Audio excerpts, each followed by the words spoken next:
survivante fantôme. Trahison, choc, révélé. L'aube froide de novembre 2042 enveloppait la base isolée d'Argès, perdue sur un plateau battu par le vent, quand une femme jadis, déclarée morte, franchit seule la barrière intérieure. Son pas boitait légèrement. Son visage portait des cicatrices pâles comme des griffures anciennes. Sa peau sombre brillait d'une fine rosée gelée. Elle garda la tête droite. Elle ne ralentit pas devant les pointeurs laser. Elle murmura seulement son nom de guerre.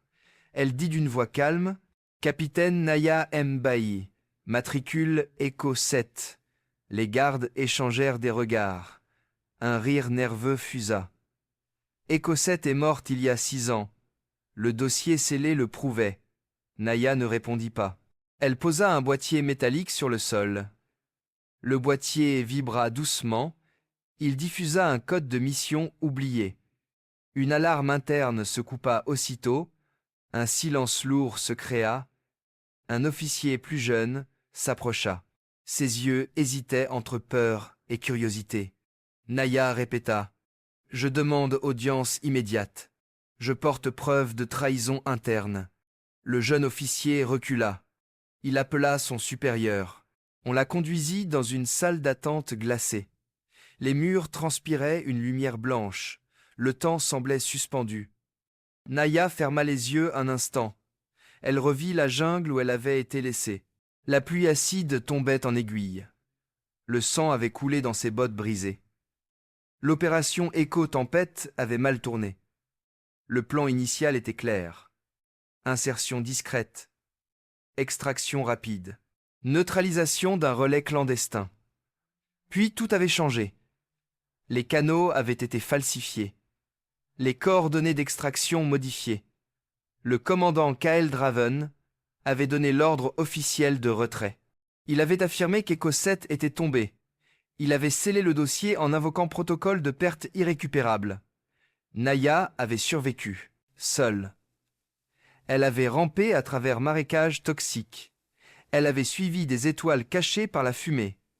Elle avait cousu sa propre chair avec fil de cuivre. Elle avait appris à ralentir son pouls. Elle avait respiré dans des masques artisanaux. Elle avait enregistré chaque détail. Elle avait stocké les données dans capsules dermiques. Elle avait attendu le moment exact. Maintenant ce moment était là. La porte s'ouvrit. Un conseiller légal entra. Une femme aux cheveux gris. Ses yeux étaient durs mais justes. Elle s'appelait Maître Selma Durand. Son portrait intérieur semblait sculpté par années de contradictions militaires. Elle regarda Naya longuement. Elle parla avec une voix basse. « Si ceci est une imposture, la sanction sera extrême. » Naya dit simplement « Je ne cherche pas vengeance, je cherche le vrai dossier. » Maître Durand acquiesça sans sourire. Elle fit signe. 2 techniciens vinrent. Ils portaient des gants d'isolation. Ils saisirent le boîtier. Ils le branchèrent à un noyau isolé. Les écrans s'illuminèrent. Des journaux cryptés apparurent. Des logs de mission horodatés. Des signatures biométriques valides. Des extraits audio reproduisirent une voix claire. La voix de Kael Draven ordonnant un abandon anticipé. Un souffle collectif parcourut la pièce. Maître Durand leva la main. Stopper la diffusion publique. Nous faisons sceller contrôle. Naya tourna sa tête. Dans le reflet du verre, elle vit son propre regard stable. Elle se sentit soudain très fatiguée. Un souvenir la traversa. Le moment où elle avait compris la trahison. Le canal secondaire avait grésillé. Une phrase froide avait glissé. Statut Echo 7. Perte acceptable. Cette phrase avait redessiné son monde. À l'extérieur, la base s'agitait déjà. Des rumeurs couraient dans les couloirs. Le fantôme d'Echo 7 est revenu. Certains riaient, certains frissonnaient. Un soldat entra avec une tasse de boisson chaude. Il la posa devant Naya. Il n'osa pas la regarder directement. Il dit juste « Bienvenue chez vous, si c'est vraiment ici. » Naya ne toucha pas la tasse. La chaleur qui montait en vapeur lui rappelait d'autres fumées. La journée avança vite. Un tribunal spécial fut convoqué. Tribunal de vérification opérationnelle. Salle 4. Mur central blindé. Holoprojection sécurisée. Naya marcha dans un couloir étroit. Ses bottes résonnaient comme des marteaux sur un cœur. Elle aperçut une silhouette familière. C'était Driss Kader, ancien logisticien. Driss était maintenant diminué d'une épaule. Une vieille blessure l'avait figé la nuit. Son visage avait la douceur fatiguée d'un homme qui a trop attendu. Ses yeux étaient grands, humides, un peu rouges. Il dit doucement : « Si c'est toi, je suis désolé. » Naya répondit : « Tu avais signé l'inventaire de retrait. » Il baissa la tête. Il dit : « On m'a montré des images truquées. Je voulais croire qu'on ne t'avait pas laissé souffrir. » Sa voix trembla. Naya le regarda. Elle sentit monter une pointe brûlante dans sa poitrine. Elle la refusa. Elle dit : « La honte se paye par acte, pas par soupir. » Driss hocha la tête. Il demanda : « Que veux-tu que je fasse ?» Naya dit : « Raconte ce que tu sais sans enjoliver. C'est tout. » Ils se séparèrent sans geste. Dans la salle, le tribunal s'installa. 3 juges militaires, un observateur civil, 2 analystes techniques, un représentant de l'éthique opérationnelle. Kael Draven entra plus tard. Il portait encore sa cape sombre. Il avait des décorations brillantes. Son visage était calme, trop calme. Ses lèvres formaient un sourire court.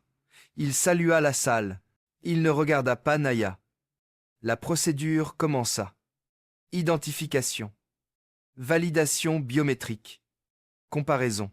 ADN. Résultat concordant à 99,997%. Un murmure parcourut la rangée arrière. Le masque de Kael frémit. Il se recomposa aussitôt. La première séquence vidéo fut projetée. Naya dans la jungle, haletante, chuchotant horodatage. Coordonnées. Profondeur de boue. Direction du vent. Puis une coupure brusque. Puis un ordre audio. Retrait anticipé. Justification menace exponentielle. Pourtant le radar d'activité hostile était vide.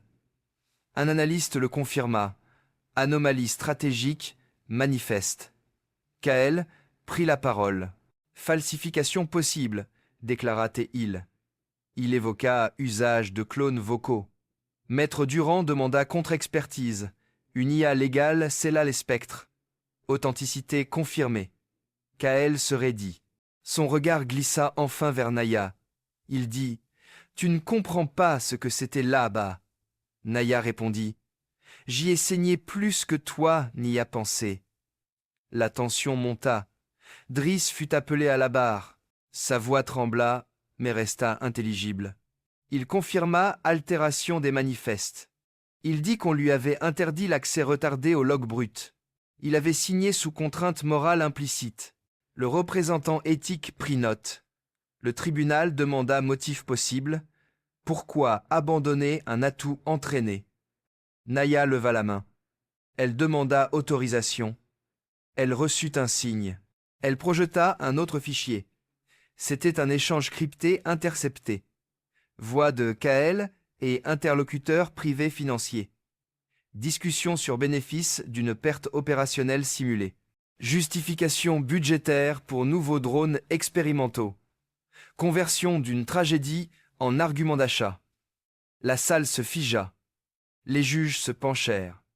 Kael tenta d'interrompre diffusion. Il échoua. Sa voix tremblait désormais. Il parla de menaces extérieures. Il parla de priorités macro-stratégiques. Il parla de sacrifices nécessaires. Naya dit : « Tu n'as pas sacrifié, tu as utilisé. » Le climat émotionnel devint dense. L'air semblait saturé de poussière électrique. Un technicien signala intrusion réseau. Quelqu'un tentait d'effacer les pièces en direct. Naya se leva d'un bond malgré sa jambe. Elle ouvrit une pochette intérieure. Elle en sortit une pastille translucide. Elle la brisa sur la table. Un brouillard bleu enveloppa les serveurs locaux. C'était un champ de gel cryptographique. Les données furent figées en empreintes notariales. Le juge principal se redressa. Il déclara acte de préservation exceptionnel mais recevable. On traça l'intrusion. Elle venait d'un terminal lié à l'administration de Kael. Kael nia. Son front brillait de sueur. La tension atteignit un sommet brûlant. Naya sentit un léger vertige. Elle se rattrapa à la table. Son cœur cognait dans sa gorge. Elle mesura une seconde le risque. Si les données disparaissaient, son retour serait réduit au doute. Si elle forçait plus le système, elle risquait accusation de sabotage. Elle choisit de ne pas pousser plus loin. Elle s'assit, elle garda le silence. Ce silence pesa plus lourd que n'importe quelle accusation hurlée, le tribunal se retira pour délibération, les minutes glissèrent lentement. Chaque seconde rappela à Naya les nuits de survie. Elle pensa à la rivière nue. Elle pensa à l'odeur de fer et de vase. Elle pensa au premier rire qu'elle avait entendu après sa survie. C'était un singe électrique dans la canopée. Le souvenir la traversa comme une étoile filante. Les juges revinrent.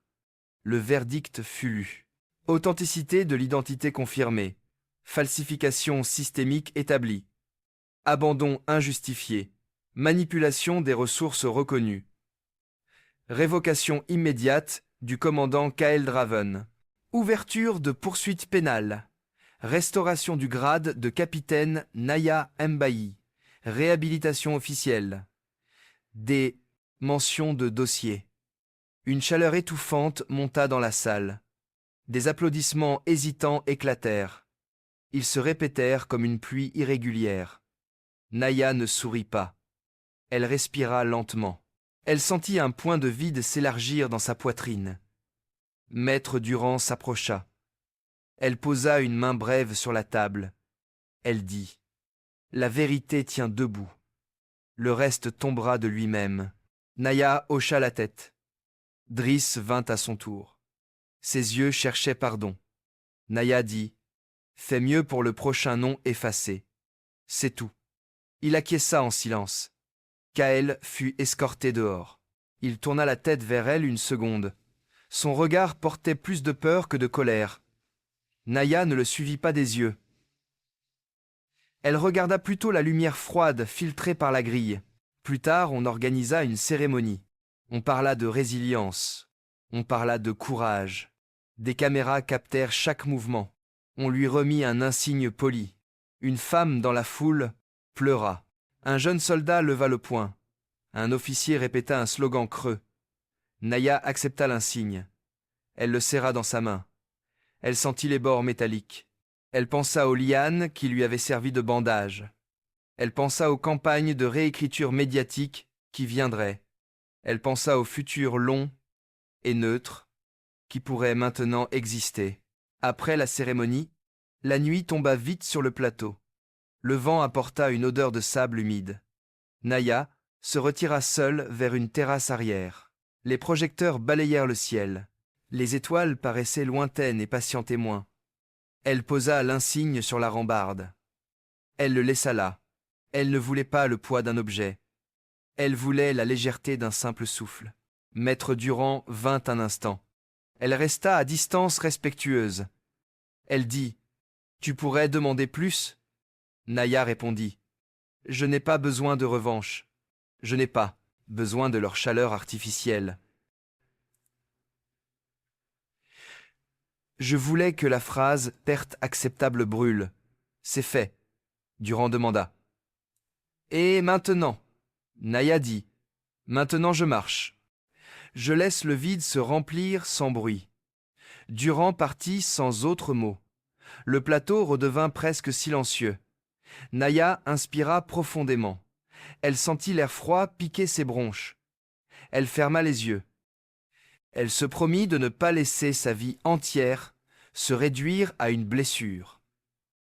Elle se promit aussi de ne pas oublier ceux qui n'avaient pas pu revenir. Elle tourna enfin le dos à la salle illuminée. Elle descendit un escalier métallique. Chaque marche résonna comme un départ fondamental. Elle ne chercha pas à être vue. Elle n'accéléra pas. Elle marcha dans l'ombre simple du périmètre. Son pas était désormais son propre verdict. La base derrière elle bruissait de récits recomposés. Devant elle s'étendait une plaine grise. Elle suivit une ligne de pierre. Elle murmura pour elle seule. « Je suis encore là. Ce n'est pas une fin brillante. C'est une continuation rugueuse. Et cela suffit. » Le vent emporta les mots. Naya continua. Son silence tenait plus qu'un discours. Elle disparut peu à peu dans la pâleur nocturne. Sa force n'était pas dans l'ovation passée. Elle était dans la simple obstination de son pas régulier, fin provisoire.